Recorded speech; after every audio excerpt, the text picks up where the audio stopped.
pag hindi ka tumayo, baka maging ibang istorya ng bansa natin. Inday, ito na yung pagkakataon kasi bakit?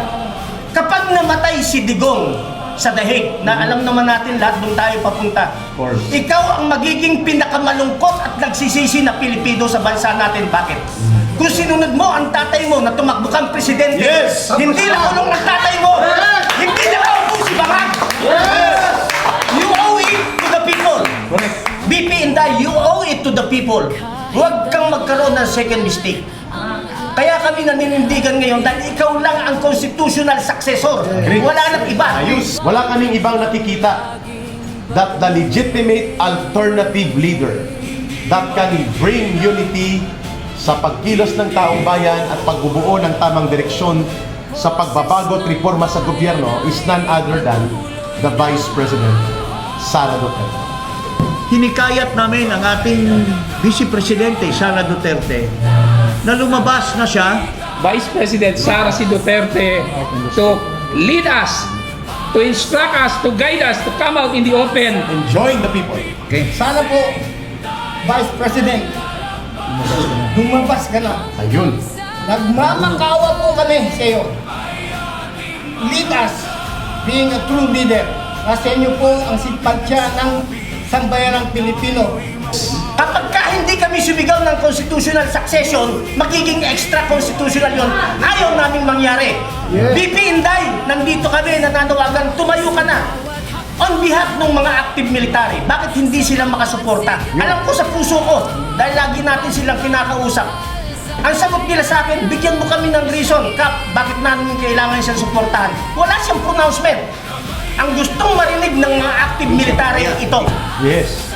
Alam ng buong bansa na windang na ang bansa natin dahil sa windang na Pangulo na yan. So bilang pangalawang Pangulo, hindi ko inuutusan ng active military na magkaroon ng kudeta or gumawa ng bagay na hindi naaayon sa konstitusyon. Navy Captain Ray Valeros ng United People's Initiative. Captain Ray. Maraming salamat, Kuya Eric Celis. Kala Atty. Manny Luna nandito, kay Brother Kongjing para sa lahat na nandito. Mabilis lang po ito. BP Inday, ito yung panahon na kailangan lumabas ka na. Yun. Ipapaliwanag ko kung bakit. Kapag hindi ikaw ang pinanawagan namin na mag-lead sa amin, magiging extra constitutional yun. Correct. Kaya kami sa'yo nakaangkla para walang gulo, constitutional siya. Simulan natin sa Supreme Court. Ang Supreme Court hindi makapag-decide. Bakit? Unahin natin TRO ni Bato. Hindi siya makapagbigay ng TRO kasi pag nagbigay ng TRO ang Supreme Court, inamin niya na mali yung ginawa nila kay PRRD. Yun. Ngayon, kung kumampi naman ang Supreme Court doon sa ICC at sa gobyerno, inamin naman ng Supreme Court na failure na ang justice sa bansa natin. So, anong gagawin niya? Papatagalin lang niya ang issue. So, yun ang stand nila. So, hindi tayo pwedeng maghintay ron. Punta tayo sa legislative branch, sa House of Representatives. Hindi natin kailangang ipaliwanag. Doon nagmula ang kaguluhan. Punta tayo sa Senate, hati ang Senate ngayon. Pumunta tayo sa executive branch, di lalo na. Sila nga yung nagmamando kasabwat lahat eh. At kaya tayo lumabas ngayon at direktang nananawagan kay BP dahil ito na lang yung natitirang constitutional move na pwede naming gawin.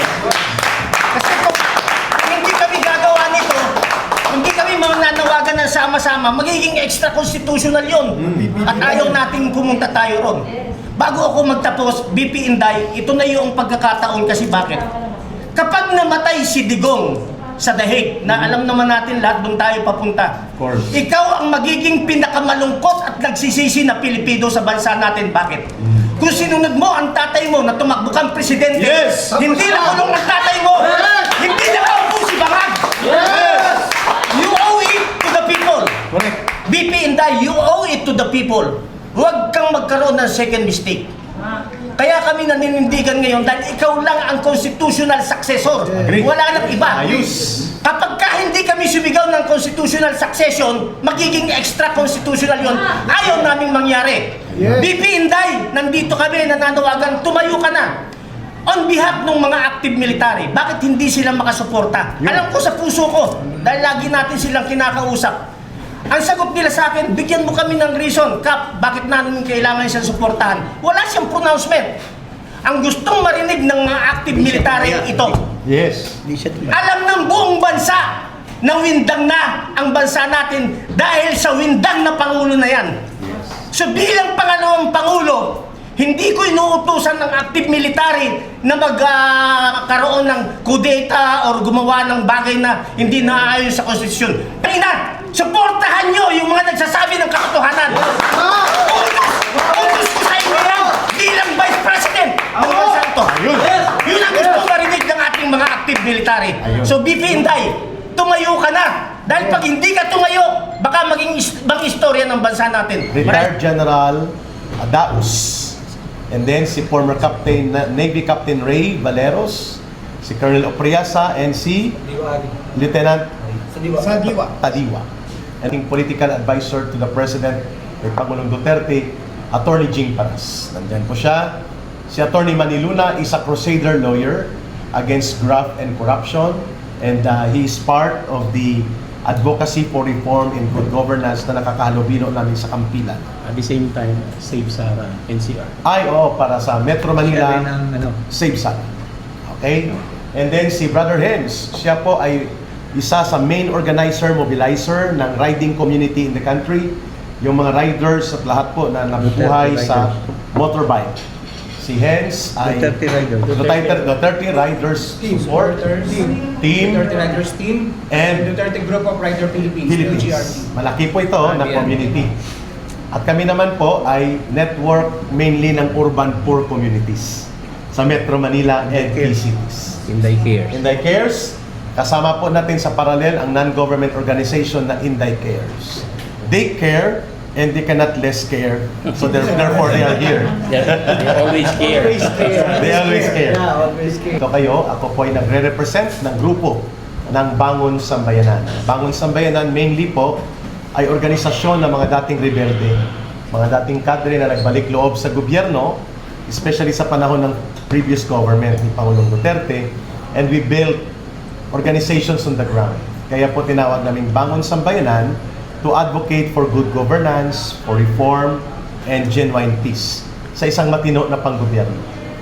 Pero kami po ay na-prostrate at ang aming mga mass-based area dahil napabayaan po ng gobyerno ni Marcos ang kapakanan ng mamamayan. And for almost 4 years, nagtitiis po kami, kaya kami sumama sa grupong Kampilan. Katipunan ng mamamayan para sa bayan to advocate for reform and good governance. Kasama ko po ngayon, i-introduce ko lang briefly, bago po ang pagpapahayag. On my right, ay ang galing sa grupo ng mga retired uniformed military officers and police officers. Sila po'y naglingkod sa kapulisan, sa hanay ng security sector. Pinapangunahan po ni retired General Adaus. And then si former Captain, Navy Captain Ray Valeros, si Colonel Opriasa, and si Lieutenant Sa diwa. Tadiwa. And of course, ang aming tagapangulo po ng 25 strong coalition members and alliance network of Kampilan. 25 organisasyon po ito na aktibo, pinamumunuan ni dating political advisor to the President, kay Pangulong Duterte, Attorney Jing Paras. Nandyan po siya. Si Attorney Maniluna is a crusader lawyer against graft and corruption, and he is part of the advocacy for reform and good governance na nakakahalubilo namin sa Kampilan. At the same time, Save Sara, NCR. Ay, oo, para sa Metro Manila, Kaya rin ang, Save Sara. Okay? And then si Brother Hens, siya po ay isa sa main organizer, mobilizer ng riding community in the country. Yung mga riders at lahat po na nabubuhay sa motorbike. Si Hens ay Duterte Riders. Duterte Riders Support Team Duterte Riders Team and Duterte Group of Rider Philippines, Philippines. LGRT. Malaki po ito na community. At kami naman po ay network mainly ng urban poor communities sa Metro Manila and key cities. Inday Cares. Inday Cares, kasama po natin sa parallel ang non-government organization na Inday Cares. They care and they cannot less care. So therefore they are here. They always care. They always care. Yeah, always care. So ito po, una, number 1, malala na po at malalim ang problema ng ating bansa. Paulit-ulit po ang mga paglubha ng kahirapan, kaguluhan sa politika, at ang tinatamaan po taong bayan, mga mamamayan. Democratic institutions are being destroyed systematically, never seen before since after the martial law sa tatay ni Bongbong Marcos Jr. And so therefore, kumilos ang taong bayan. Thank you, Karen. Pero sa pagkilos na ito ng taong bayan, mga kababayan, nakita po natin na isang malaking kakulangan na nanawagan tayo ng pananagutan at ng paniningil ng taong bayan sa 1.9 trillion pesos na pandarambong sa mga ghost or mga substandard flood control projects. Nanawagan tayo sa pag-abuso at pagwaldas, pagkurakot sa pundo ng bayan, and yet, dinidedma tayo ni Marcos Jr. I'm talking about yung tayo, yung mamamayang Pilipino. Wala siyang pakialam at bagkus pinalala pa niya ang krisis politika at pinalala pa niya ang krisis sa ekonomiya.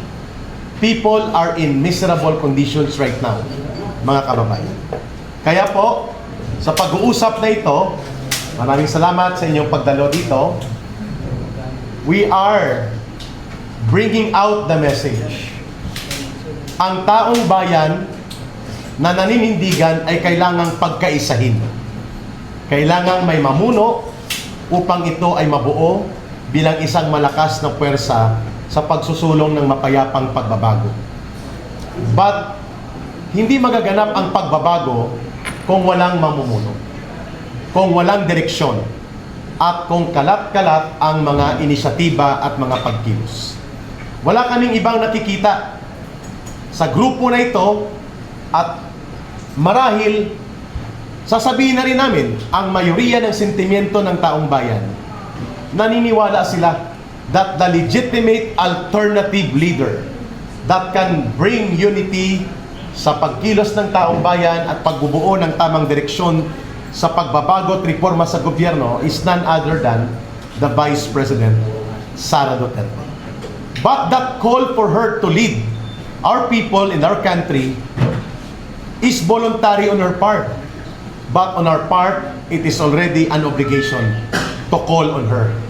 To respond to the call is voluntary on her part. But to call on her to lead is an obligation for us. Kaya kami nandito. Kasi among us and all other organizations, iisa lang po ang mayroong mandato na ibinigay ng mahigit 32 million Filipinos na nagtiwala sa kanya that she can be the leader of this country. Walang iba kundi ang Vice President Sara Duterte.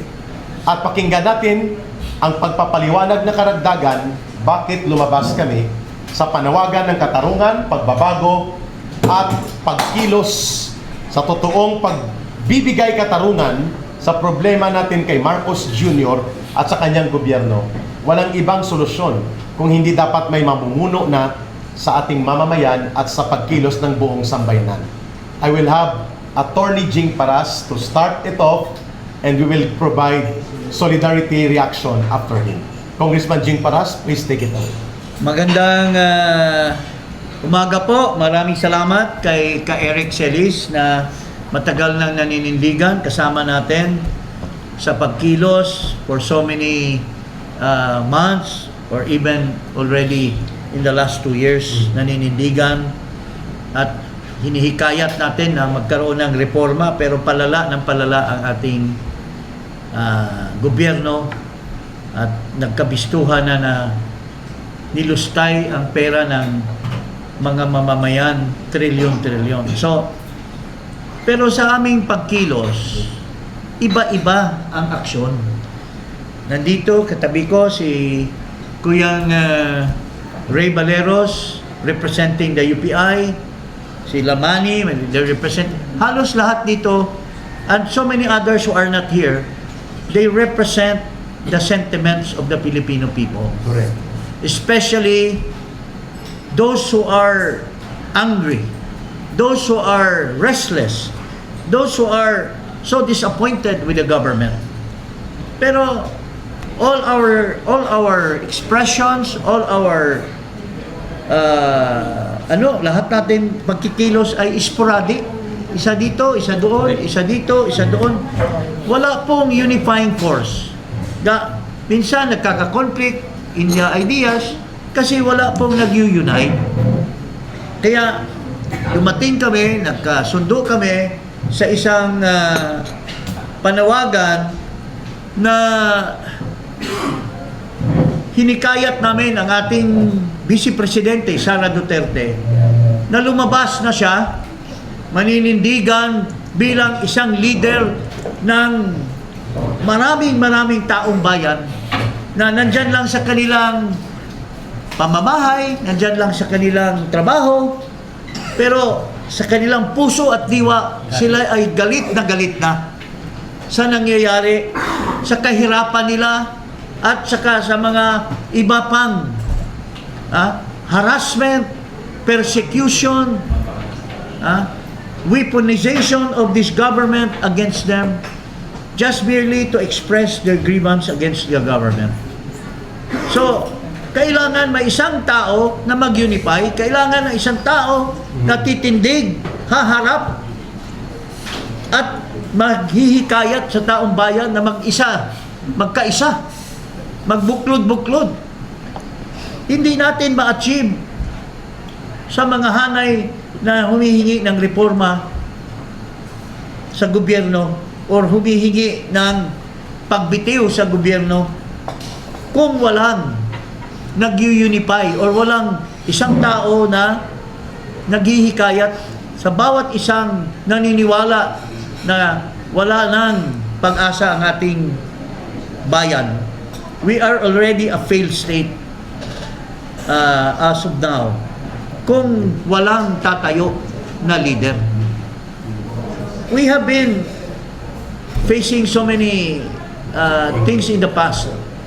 We had the People Power 1, we have the People Power 2. Parating may leader na tumatayo at naghihikayat para ang sambayanan na naniniwala na wala ng silbi ang gobyerno ay magkaisa. Ngayon, kalat-kalat, pero ang dami-dami na kalat-kalat na mga parallel organizations, mga grupo na isang diwa lang, isang puso lang, na galit na sila sa kalagayan nila, lalo na itong nalaman itong sobra-sobra na pagnanakaw, pinamunuhan mismo ng gobyerno, na dapat sana itong gobyerno nito gagamitin yung pera na yan para sa kabutihan, para sa magandang kinabukasan ng mga Pilipino, lalo na po yung mga mahirap. Pero sino nakikinabang ngayon? Yung mga cronies, yung mga oligarchs. Habang yung mayaman, kontrolado nila lahat ng mga negosyo, pero ang sambayanan ay paurong ng paurong sa kahirapan. So, nangangailangan tayo ng isa. Ang isa lang ang tumatayo na tao na legitimate, hinalal ng 32 million. Kaya, Madam Vice President, Yes. kami lahat dito ay humihikayat sa iyo. Lumabas na po kayo. Yun.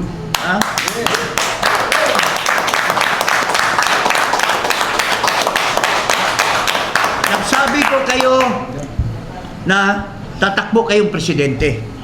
Malayo pa yung eleksyon eh. Pero nung sinabi mong tatakbo kayo ng presidente, you have already declared that you will lead Yes. all of us. Correct. Pero if you're just inside your office or you are just visiting a little number of people, you are not uniting all of us who believe in you as the true leader, wala pong mangyayari. Sa dami naming expression of grievance against the government, kalat-kalat po kami.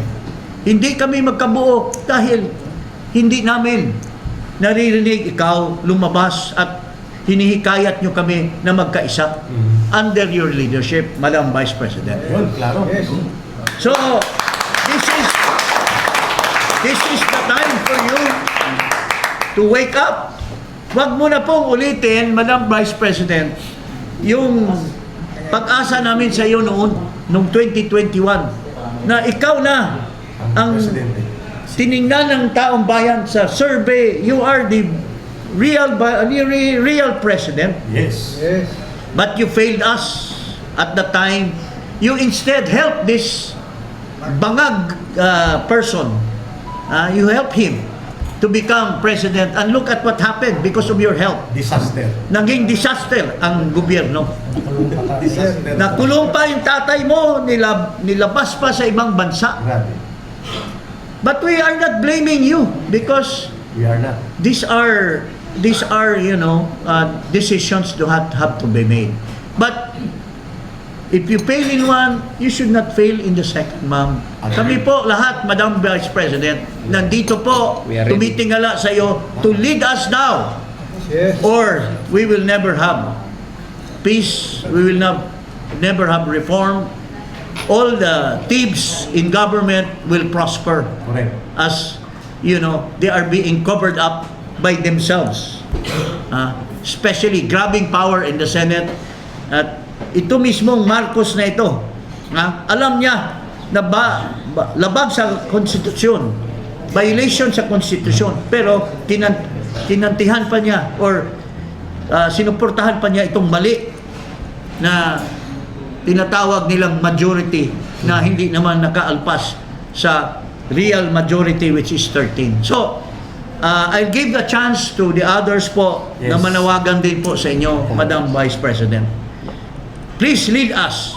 Please be our true leader, and you should come out in the open and ask everyone to join you to denounce this failure of government of this Marcos administration. Ayun. Yun lang po, mga kababayan.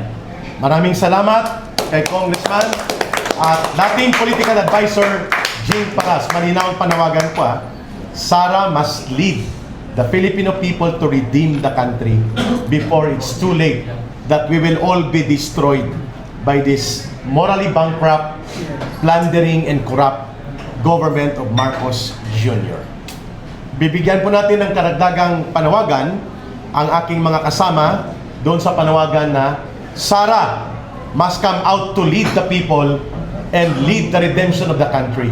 Lead the redemption of our beloved Philippines. Kasama po natin si Attorney Manny Luna, and then the rest of the leaders mamaya magbibigay din po ng solidarity call of message reaction sa panawagan ni Attorney Jing Paras. Attorney Manny Luna. Magandang umaga sa ating mga kaibigan sa media, mga vloggers at sa sambayan ng Pilipino. Ito po si dating PACC Commissioner at dating TESDA Consultant, Attorney Manuelito Luna. Nakita nyo po ang nangyayari ngayon sa ating bansa at kami ay nagkakaisa sa aming panawagan ng ating mahal na Vice Presidente, Attorney Sara Z. Duterte, should lead us, should unite us, come out in the open and tell us what to do, guide us so that we can fix this government which has already gone astray. Kami po sa Save Sara Movement ay labis na ang aming puot dahil sa ginawa ng House of Representatives na pag-file ng isang bogus articles of impeachment laban sa ating Vice Presidente na naniniwala kami ay biktima ng harassment at political machinations dahil takot sila na siya ay magiging presidente at makukulong sila. Now, I would like to call the attention of the Senate. Itong grupo ni Senator Gatchalian. There is a possible violation of Article 177 of the Revised Penal Code dahil ang kanyang pag-angkin sa posisyon first as Senate President pro tempore violates Article 177 of the Revised Penal Code. Bakit? Because that position belongs to Senator Loren Legarda, the Senate President pro tempore. Therefore, he is in violation of the provision because he is claiming an authority that does not belong to him. He is usurping that authority of Senator Loren Legarda. On second point, he is in violation of Article 177 of the Revised Penal Code for exercising the functions of Senate President Alan Peter Cayetano, the Senate President. Duly elected. So dalawang beses niya binayolate ang Articles 177 of the Revised Penal Code. Inangkin niyang posisyon ni Senator Legarda at ginagampanan niya ang functions ni Senate President Alan Peter Cayetano. Another, there may be disorderly conduct on his part. Why? Because he knows that he is in violation of the law and yet he persists in his violation. Continuous. Yun po ang aking point dyan. That's why, as a citizen, we might file the necessary charges against Senator Gatchalian for this. Wala akong pakialam kay Senator Erwin Tulfo. He is a nobody. Bago lang siya. No? Let the others do something about him. But ito kay Senator Gatchalian, we will take proper action against this fellow. Very good. Maraming salamat. Panawagan mo kay BP. Okay, BP pala, para malinaw. Yes. Let she lead the country and redeem our people. I would like to involve the Save Sara Movement NCR and Save Sara Movement Cebu and Save Sara Movement Bohol, together with Attorney Salvador Diputado, Attorney Manuelito Luna, and the rest. We are calling on our Honorable Vice President Sara C. Duterte to lead us, to instruct us, to guide us, to come out in the open Enjoying the people. and fix our country. Masyado na po, Madam Vice President, sinisira ng gobyernong ito ang ating Ayun. pamahalaan. Very good. Maraming salamat, Attorney Manny Luna. Malinaw ang panawagan at ito po'y tuloy-tuloy na at ito na ang aming, sabi ko kanina, obligasyon. She may not respond immediately and she may know it voluntarily only on her part, but on our part, it's our obligation to recognize a leader at siyang kinikilala naming mamumuno. Let's call on retired General Warlito Daos for his brief solidarity call and then to be followed Short lang, by Brother retired Captain Ray Baleros and Brother Hens. Go ahead, General Daos. From the retirees group. Sa inyong lahat, kasama ko po ang aking represent ko ang MUP, Men in Uniform Parak. Nasabi ko na noong pong 2 months ago, naiano ko kay Congressman Paras kasi na-observe ko po na nakakawatak-watak po ang mga Parak group. Kasi hindi lang isang samahan ng organisasyon ko. SFGF, Bang Pilipinas, yung Parak, Inday Care, tapos yung iba, nahikayat ako inaano ko po, nagkakaiba ang nila, ang interest nila. Nag-vlog pa nga po ako noon 2 months ago. Hinahanap ko kanina, kaso na-erase na pala yung vlog ko. Na kino-call out ko si Vice President Sara Duterte na kinano ko sa sarili ko. Inano ko po yung wordings ni Senator Benigno Aquino. Am I worth dying for? Kasi lumalabas po ako, tinataya po namin ang buhay namin dito. Lalo kaming mga retired. Tama. Tapos, inano ko rin po doon sa vlog ko. I'm not, Filipino for nothing. Ang inano ko. I'm calling out, dapat lumabas ka, Presidente, Vice President.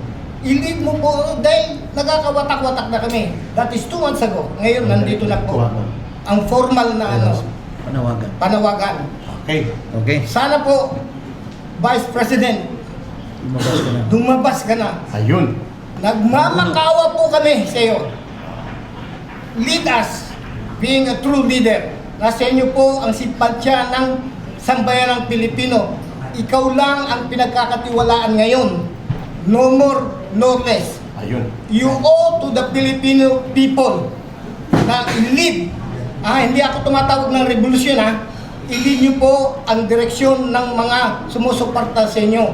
Baguhin natin, i-redeem natin ang dignidad ng isang Pilipino. Yun. Maraming salamat Okay, po. maraming salamat, Retired General Warlito Daos. From the other group and coalition, ay pakinggan natin ang brief but solid call of reaction and response mula kay dating Navy Captain Ray Valeros ng United People's Initiative. Captain Ray. Maraming salamat, Kuya Eric Celis. At kala Atty. Manny Luna nandito, kay Brother Kongjing para sa lahat na nandito. Mabilis lang po ito. BP Inday, ito yung panahon na kailangan lumabas ka na. Yun. Ipapaliwanag ko kung bakit.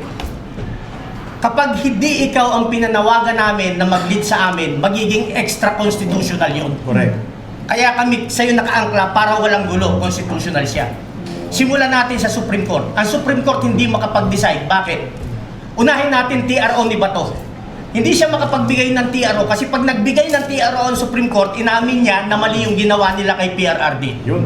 Ngayon, kung kumampi naman ang Supreme Court doon sa ICC at sa gobyerno, inamin naman ng Supreme Court na failure na ang justice sa bansa natin.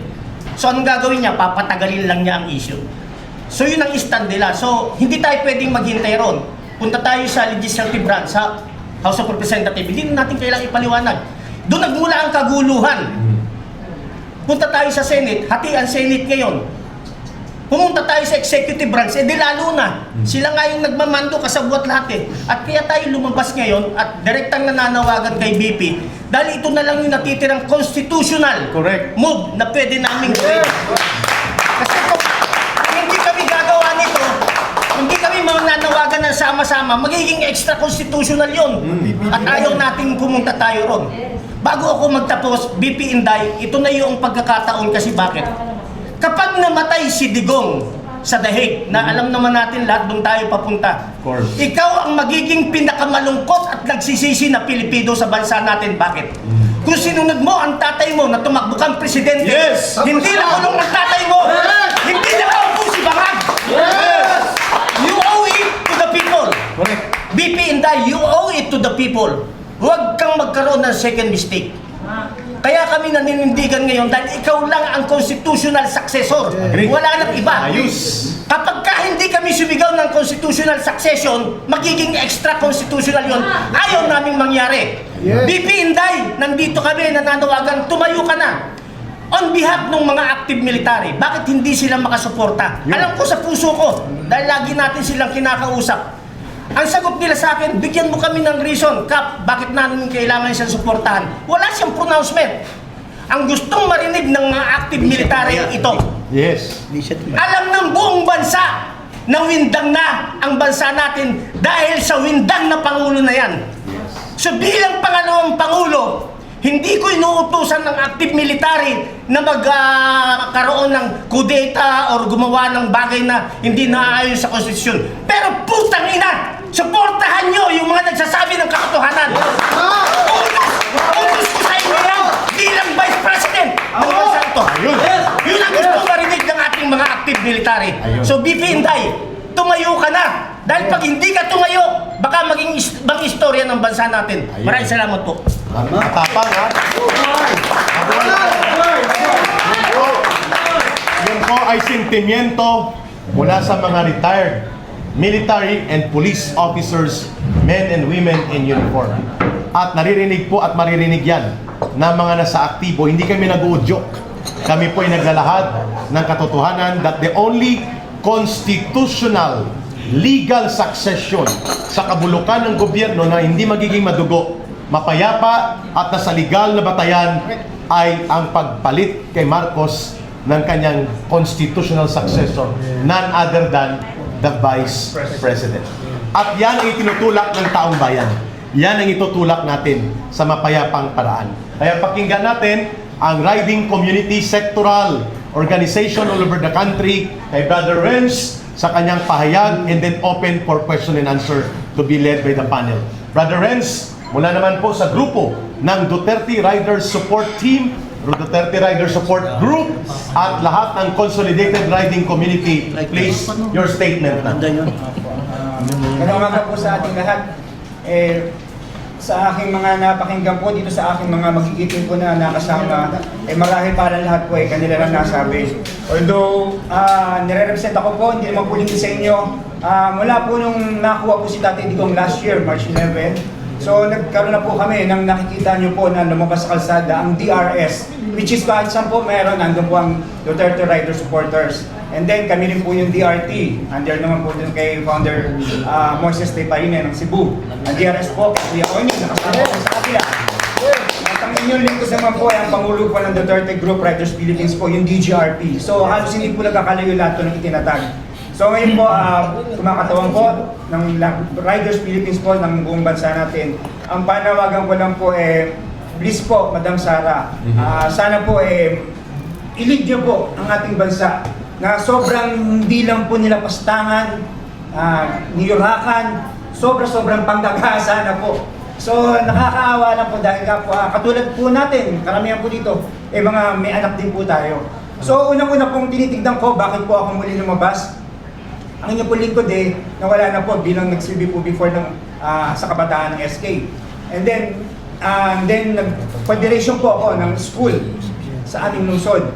Tapos so ngayon po kaya ako po lumalabas dahil nga po nakikita ko po, kung mapapansin nyo po ang ating mainstream media po parang lagi ang balita na lang po puro kay sa BP Sara, lahat po parang kung titignan nyo po everyday kayo po mga vloggers, di ho ba wala na ho dun yung merong ginahasa, pinatay, hinold up ng adik, riding in tandem. Ako po mismo, relative ko, ilang beses so, di ho ba, inablutan na, laging wala na po yung gano'n, kinuhaan ng motor. So kailangan ko po natin ng peace and order. Kaya po naaalala ko po lagi nung si Tatay Digong, kaya kailangan po natin talaga na may mamuno po sa ating legitimate, which is si BP Inday Sara. Yun lamang po. Yun. May I request everybody to please stand up. Congressman Jing, Brother Renz, ito po yung final call namin before the question and answer. Kami po ay nananawagan na ang pinagmumulan ng kaguluhang ito ay si Marcos Jr. Siya po ang pasimuno ng sabotahe at kaguluhan sa Senado.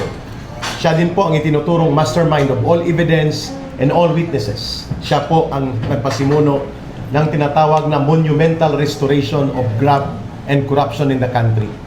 At ngayon, lugmok ang buong bansa. Ikahos po at naghihirap ang milyong-milyong mga Pilipino. There is no solution clearly but for Marcos to step down. At kung hindi po siya magre-resign, hindi rin po kami titigil sa mapayapang pagkilos na ito. And there is only one way to move forward but to call on the Vice President to offer herself to lead the country and the people in a peaceful way, in a peaceful manner, in a peaceful action that will unify all initiatives calling for Marcos to step down and protect the institutions of democracy.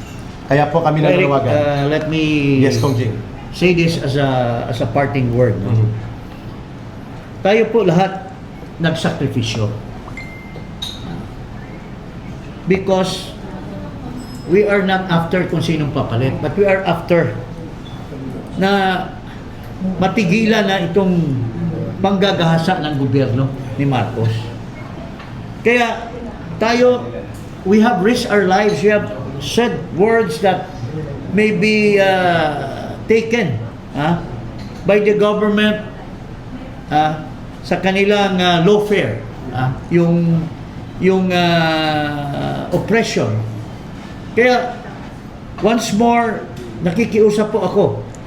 I appeal to you, Madam Vice President. Yes. Na if marami po na sektor ng mga Pilipino na nagsakripisyo, risking their lives, you have said you're going to become president. Why don't you sacrifice yourselves also together with us? Yes. Join the ranks of the people. And join us, and you should be the leader. Pag tumayo po kayo dyan, manawagan kayo, nandyan po kami lahat. Yes. Tama. We will support you. Tama. To our blood and death, we will support you, Madam Vice President. Claro.